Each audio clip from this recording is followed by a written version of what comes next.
I was working at a small college on the East Coast in the physical education department. I taught classes, worked as a strength and conditioning coach for their athletic teams, and had a separate contract with the schools so I could use their facilities for personal training. It was a very active campus. There are many trails around and through the campus for joggers and cycles. The only time of the year that there weren't a lot of people on campus was the first 2 weeks of August. During that time, the place was a ghost town. All buildings on campus had their power cut so the school could save some money. The only buildings that still had power were the administration and physical education buildings. In order to understand what happened, I have to explain the setup of the building as it can be somewhat confusing. It is built into the side of a hill and has 4 floors. There are 3 entrances. The first floor entrance, which would be considered the back of the building, faces west. The main entrance, which is on the 3rd floor, faces east, and a side entrance, also on the 3rd floor, faces south. Confused? Well, that's all right. It's going to get stranger in a minute. The 3rd floor south entrance leads to a small parking lot on the side of the hill. That is the faculty and the staff parking lot. That's where I go in. I walk in that door, which leads to a basketball court and 2 flights of stairs to the 2nd floor. Going down these 2 flights of stairs leads you to my office and a small gym area I used to train athletes and clients. On a Saturday night, in early August, I had finished with my last client of the day and decided to stay a little late and get a workout in. Since I didn't want anybody walking in the building while I was wearing headphones and the only person authorized to be there, I locked the south door and set the security system. When I was finished working out, I went into my office to finish some work and get things ready for that Monday. The blurring of the alarm system got my attention, and I walked to the nearest keypad, which was down the hall. The display showed that the alarm on the 1st floor entrance had been tripped. I turned off the alarm and headed downstairs. It wasn't the first time this happened, and I thought it could have been a jogger or cyclist who needed a drink or to use the bathroom, or was maybe hurt in some way. When I got to the 1st floor entrance, there was no one in sight. I opened the door, looked around, and still didn't see anyone. Figuring they had left, I pulled the door shut, made sure it was locked, and turned back to the stairs. That was when I heard it.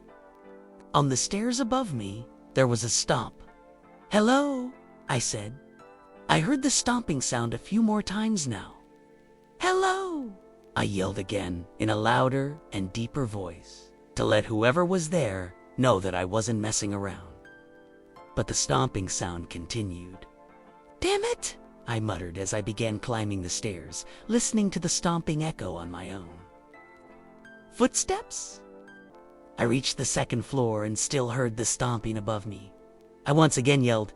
I reached the 3rd floor and still heard the stomps. There is nothing on the 4th floor except the main office. I tried to rationalize what I was hearing. Maybe it was an employee who forgot something in the office. Maybe they were wearing headphones and couldn't hear me, or somehow the alarm they set off. I rounded the corner in the hallway and walked to the office door. The lights in the office are automatic. If anyone had walked in, they would be on. They were off. I tried the door anyway and found that it was locked as it should be. What the heck is happening? I thought. I began moving back to the stairs when the alarm sounded again. I ran to the elevator and checked the display, which showed that the alarm was from the 3rd floor east entrance. I bounded down the stairs and sprinted across the main lobby of the building. I crashed through the door and looked around, hoping to see who was messing with me. Nothing. I pulled the door shut, made sure it was locked, and made my way to the stairs. I almost jumped out of my skin when the alarm rang again. I ran back to the elevator and checked the display. It was the 3rd floor south entrance, my entrance. The fastest way to get there was to cut across the basketball court. However, the door was locked, since the school would use the 2 weeks when there was no one around to redo the court every year. Like most gym doors, if you pull hard enough, it opens. So, I ripped the door open and as fast and lightly as I could ran across the court toward my entrance. I rushed through the door and was standing in the faculty parking lot. There was nothing there except my car. By now, I was freaked out and more and a little pissed off. I decided to head back to my office, call campus security, and tell them that somebody was in the building setting off alarms and giving me the runaround. I stomped down the first flight of stairs, muttering curse words to myself. I hit the landing, turned the corner, and a man who at the moment seemed to be 8 feet tall ducked down, got right in my face, and said, "Hello." He then walked past me up the stairs and out the door. If he had turned and looked back before pushing the door open, he would have seen me leaning against the brick wall, arms spread to my side, gripping the wall for support with what I can only imagine would have been a terrified look on my face.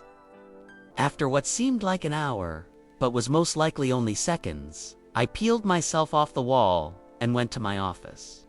I locked the door behind me, sat in my chair, and tried to figure out what the heck just happened.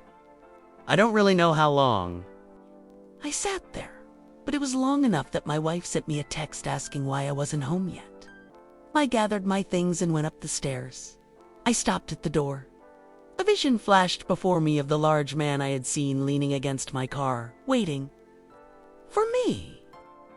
The relief I felt when I opened the door and found an empty parking lot was one of the most amazing feelings I ever had. As I drove away, I looked for the man everywhere, but I couldn't find him. To this day, I have 1,000 questions about that day. How he got in, how he went from the 4th floor to the 3rd without me seeing him. Itsy that I don't think I'll ever figure out. Lately, I've been noticing something off about home. Like there's something else there with me, my wife, and our 2 dogs. But I have not been able to put my finger on it until today. For some context, I live in a duplex. We share the property with another guy in his mid-20s. He has his own house and we have ours. But we share the laundry room that leads to our respective backyards that are separated by a fence. This all started around 2 months ago when the guy sent me a text. "Hey man, just a heads up. Somebody stole my bike out of the sunroom." This is extra creepy, because to get to our sun laundry room, you would need to hop the brick fence surrounded, buy shrubby trees, and then hurl the bike over. Unless the thief had the most massive pair of balls ever and walked it out through one of our front doors when we weren't home. It seemed crazy. Either way, I didn't feel right and made more of an effort to keep the door locked. Fast forward to a couple of weeks ago. I let my dogs in the backyard and one of them starts sniffing at the shed. No big deal. I mean, lizards are coming out. With it heating up, they probably just chased one under the door. I finally got them to come in, but didn't give it much thought. I hardly ever go into that shed. Nothing wrong with it, you know. It's just kind of out of the way and I'm not really a hang out in the shed type of guy. So, we generally use it for storage, suitcases, or furniture that doesn't match or fit the house. Camping stuff, you know, boring suburban stuff. We probably enter it maybe 3 times a year total. After the 18th day in a row of my dogs being curious about the shed, I decided to have a little look-see to see if maybe there was a Komodo dragon or something in there since they wouldn't let this thing go. Nopi, no Komodo. But what I did find literally made me piss myself a little bit. Inside the shed was the bike that my neighbor had stolen a little while back. My first thought was, oh, my wife is a klepto. But quickly ruled that out. She doesn't even like the bike. Then I was briefly worried that my neighbor thought that I was the thief. I mean, it is in my shed. I don't know how to explain that if he found it. Plus, I wanted to give him his bike bag. I kept looking around and found one of our sleeping bags unraveled, but balled up behind a box. Inside of it was a sack of what looked around to be $20 and change in singles. There was also a bag of garbage and lots of food wrappers inside. Eventually, my brain accepted wah. Bag 757 of garbage and lots of food wrappers inside? Eventually, My brain accepted what it was ultimately denying at first and put two and two together. Somebody, I don't know who, is living in my shed, or at least was. Maybe my dog spooked them off, or maybe they sleep there at 11 every night and leave during the day. They weren't coming back. Why would they leave the change? I left everything how I found it and thinking about what I should do next. Whoever did it must have gotten in through the spare set of keys I keep hidden in my backyard. I locked up an 827 brought them inside with me tonight. Hopefully whoever it is gets the message and moves on. I'm going to install cameras tomorrow. I'll keep you guys updated if anything more happens. So, please hope for the best and that this person isn't a lunatic. 840 all. Right, guys? I've got some good news and I've got some bad news. The bad news is that there for 3 nights now, my cameras have not picked up anything. So, no creepy footage. That's the good news for me, though. No footage? But the story doesn't end here. A few people who 856 read my post suggested I contact some local homeless shelters. After all, I didn't want the police to get involved and ruin someone's life potentially. And this could very well have just been a person who hit rock bottom and just needed any kind of shelter. So, I called 908 around the past few days and explained this story to some people who know the homeless population. The first few conversations went something like this. Doesn't sound like anyone I know of, but let me hook you up with blank. After about the 5th or 6th time of 921 telling hit up someone who may know I got a bite? Susan has been working with the homeless community in my city for like 3 decades. She listened to what I had to say with eagerness and could tell she had a light bulb go off almost right away. That bag of food wrappers you 936 found were they're a bunch of party mix little bite muffins? That was it. She was dead spot on. There were probably like 10 in there. Ah, you've got nothing to worry about. That's Old Man Dan. Susan proceeded to tell me the brief version of Old Man Dan's life.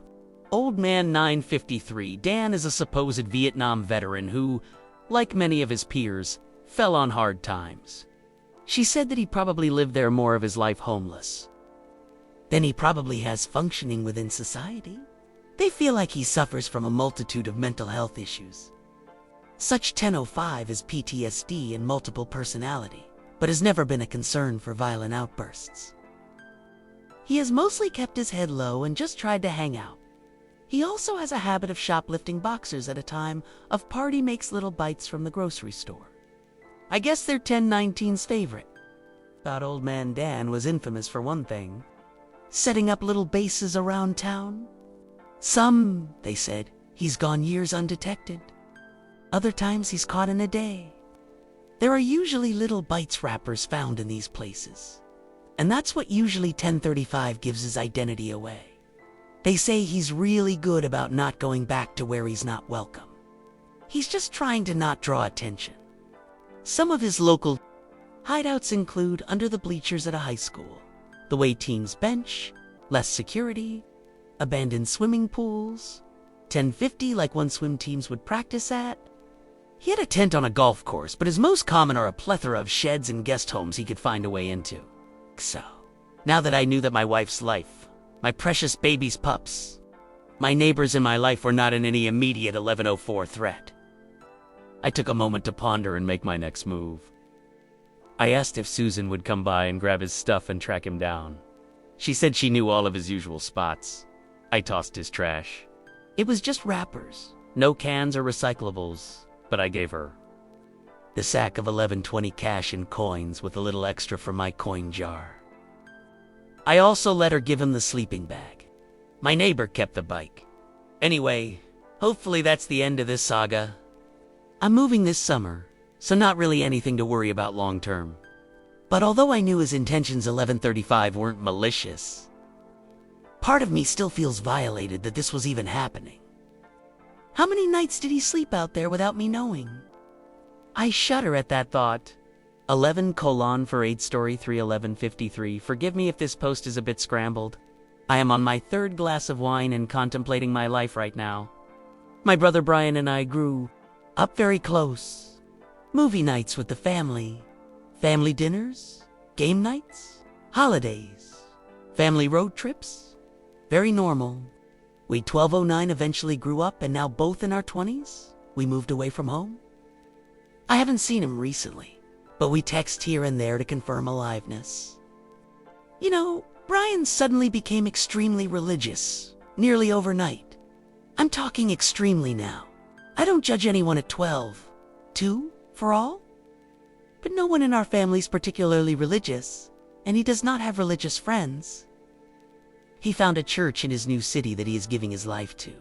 He is completely isolated, and his only friend is the priest. He is secretive about what church it is. In 1238, he spends all of his time there. Brian is there late night every day, supposedly helping clean up, but that doesn't sound right to me. They took a mission trip to Mexico recently, and I can only imagine what in the world went on there. The only media that he consumes is 1252, religious. He has no friends outside the church and only goes to church outside of work. Before ending each conversation, he will ask, "Are you ready to give your life to God, music, or do you want to suffer?" In hell? See what I mean? He recently took a trip 1306 back home to visit our family, and my mom says the whole thing was wrong. He sat silent much of the time, observing. Otherwise, he looked far removed. Even while looking right at her, his energy filled the room and made her uncomfortable. He was no longer the 30 and 20 bubbly and affectionate guy he always had been. He kept his distance and had nothing to say. When he left, she said she doesn't expect he'll come back. Once a month, we catch up by playing video games together. We'll play for hours. This is our bonding time. I entertain 30-35 his religious conversations regardless of my opinion. On our last game night, he had so much fun that he wouldn't let me log off until around 2 a.m. I recently found out that he gave his console away to a church. Remember? I was kind of upset. I felt like he didn't 1350 really think about what that meant. We are not the phone call types, but we love video games and played them growing up together. So, game nights were perfect.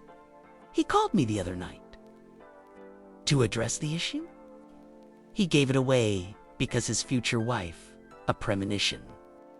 1403 is coming, and she wouldn't like him playing with other girls, and he doesn't have time for anything except for church. I know this sounds absolutely too insane to be real, but unfortunately, it is. He assured me that he would be completely cutting me off because his 1416 premonition. Wife is more important than his relationship with me. He spoke with such clarity that it was terrifying to be so deluded yet so sure of yourself. What type of church influences you to cut off family and friends? He'll be moving overseas to find his premonition 1430 wife soon. I was shocked. Premonition? Really? Our dad called him, and when asked why he feels the need to cut me off, Brian avoided the question and did not answer. I'm sick for many reasons. Losing sleep, and I fear that my brother is in some sort of cult while under 1448's religious.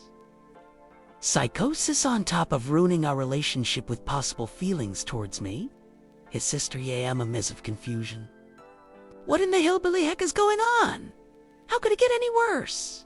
My mother believes it's his attempt at removing the temptation, aka me, from 1506's life.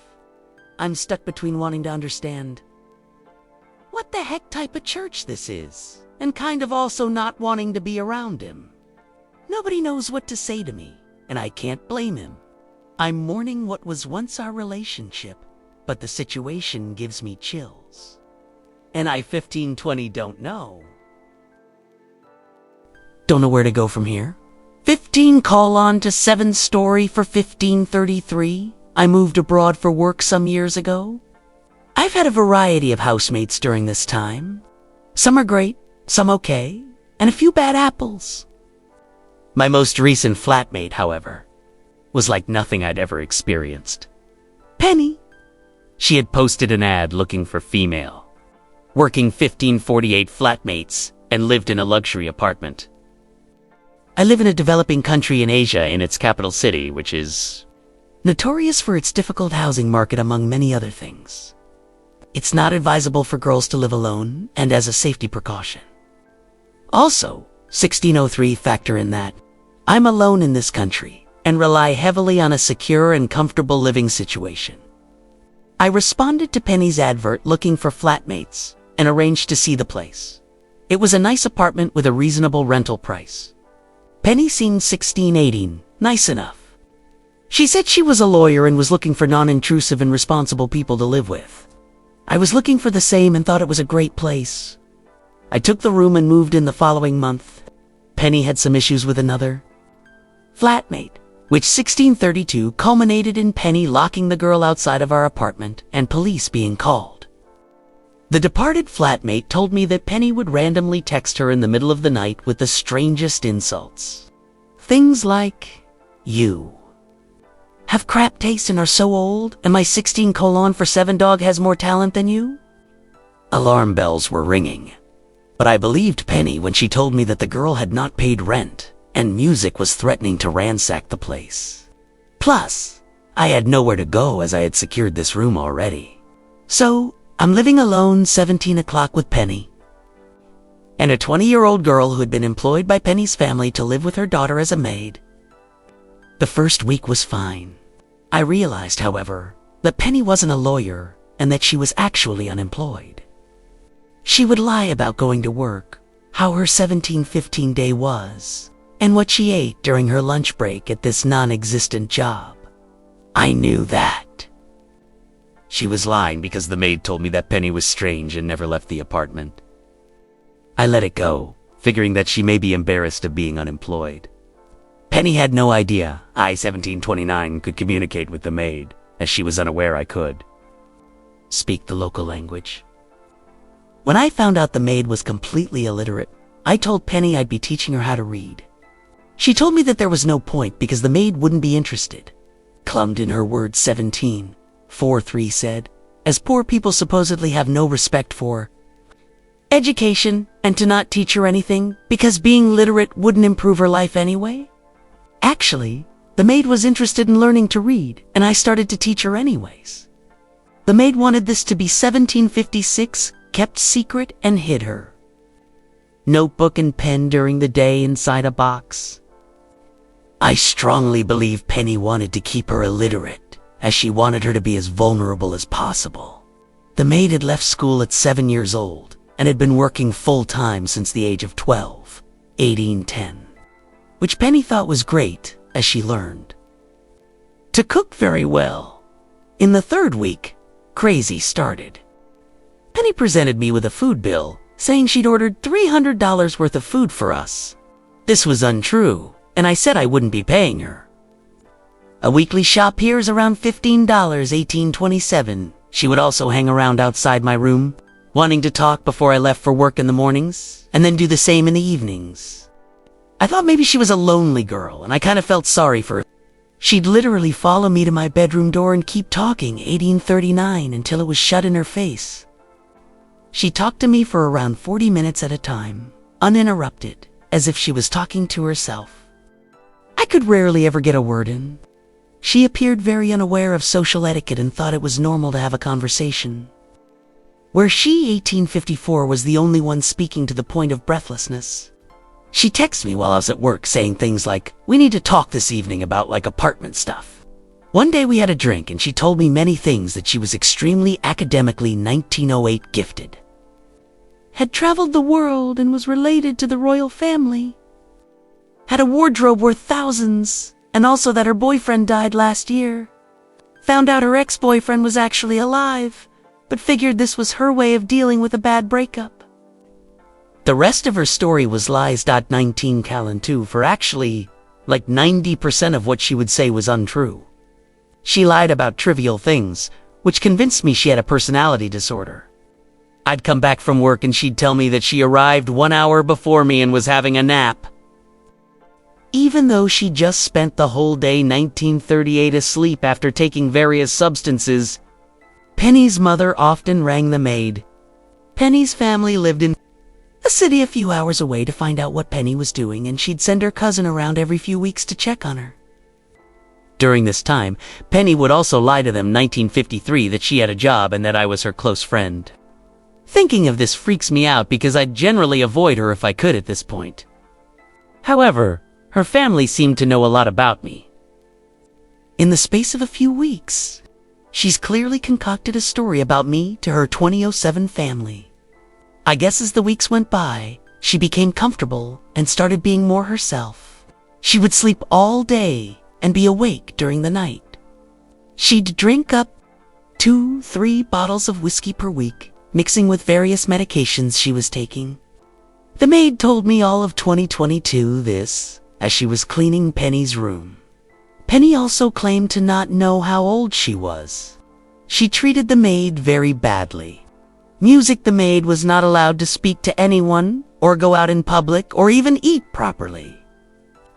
She was expected to eat small portions and leftovers. I, 2037, take her out often for a snack or ice cream, which is when she'd tell me about strange Penny. I was told the maid was earning $150 a month.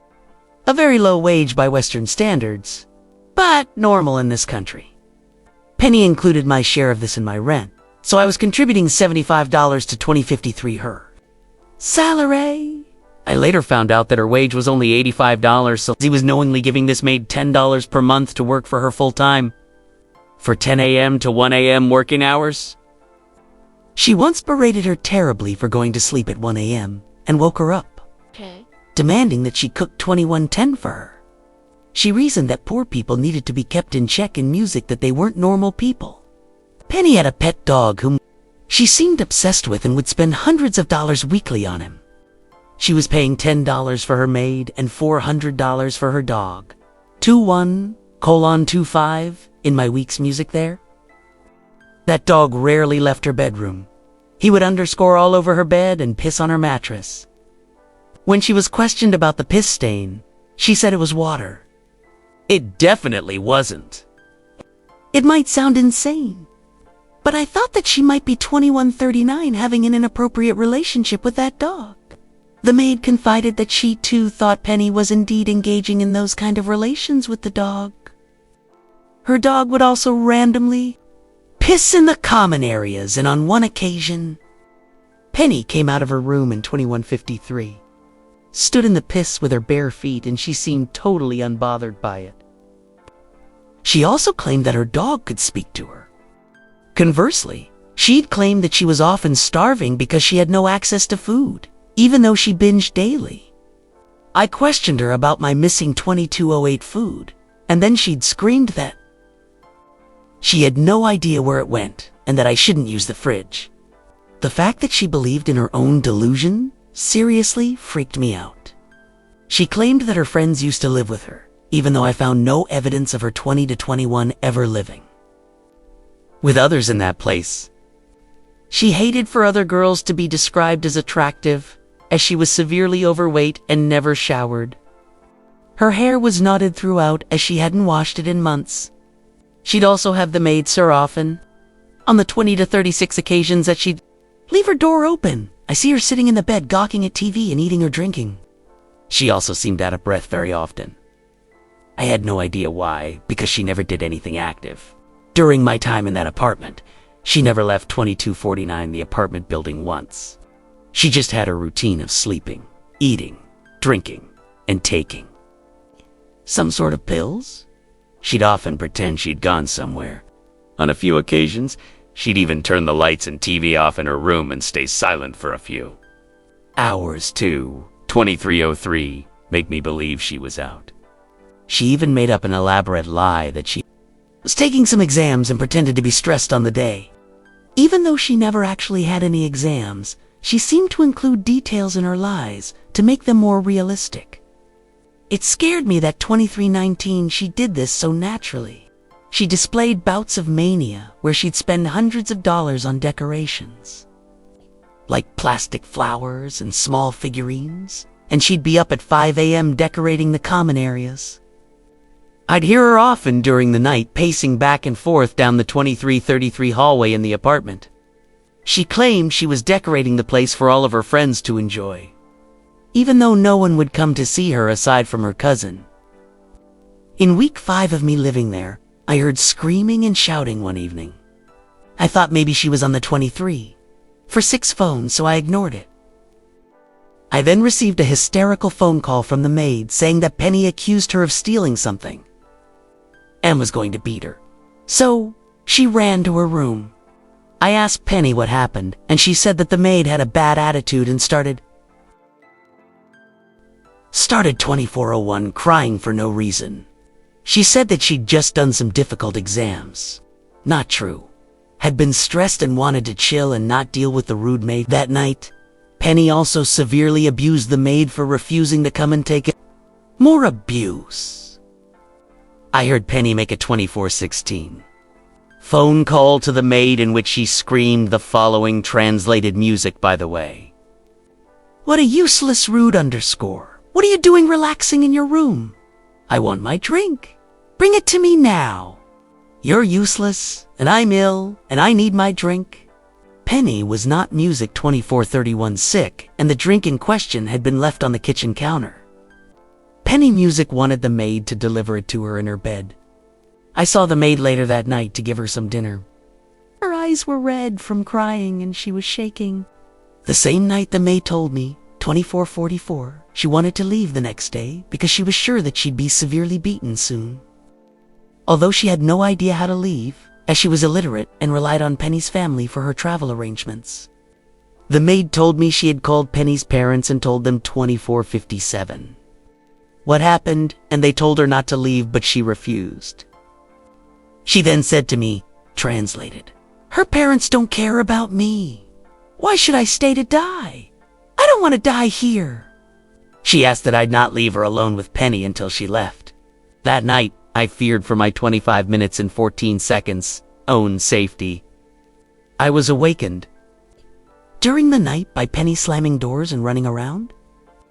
She was high and intoxicated and had likely gone to the maid's bedroom in an attempt to hurt her. Although she couldn't gain entry, the next day came and the maid had packed 25 minutes and 27 seconds, her 3 bags. Penny's mother ringed the maid and instructed her to go and cook lunch for Penny. Penny bursted out of her room as soon as she heard her in the kitchen answer. Underscore went crazy. Penny was screaming and told the maid that she was nothing but an unadulterated 25 minutes and 42 seconds village girl who was not a princess and who should never dare to defy her, that she shouldn't even make certain facial expressions in her presence. She said the maid was behaving as if she were an educated and upper-class girl when actually she was worth nothing. Penny 25 to 57 held the power and she was going to call the police to come and arrest the maid.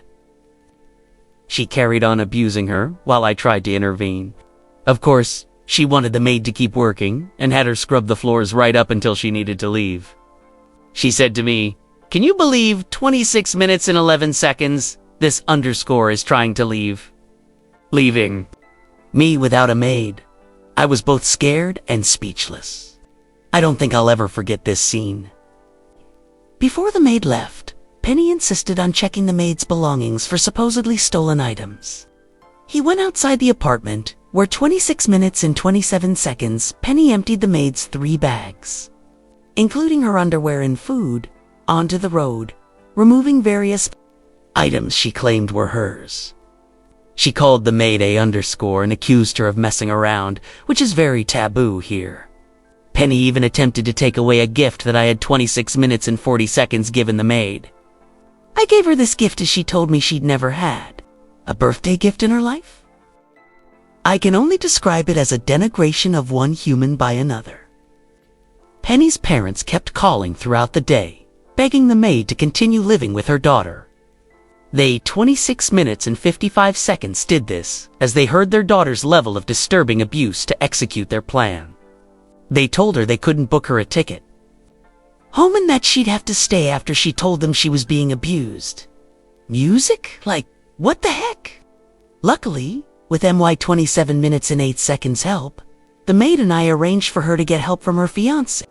I have no doubt that she would have been severely beaten music had I not been present. That day, I decided to move out and left 2 days later, stressed and disturbed from witnessing the above. I hadn't seen 27 minutes and 24 seconds Penny since the maid left as she locked herself in her room. The night before I was leaving, I went to tell her I'd be moving out. I knocked on her door every hour for the whole evening, knowing she was inside. She pretended to be out again and turned her lights off. 27 minutes and 37 seconds, although I heard her dog barking.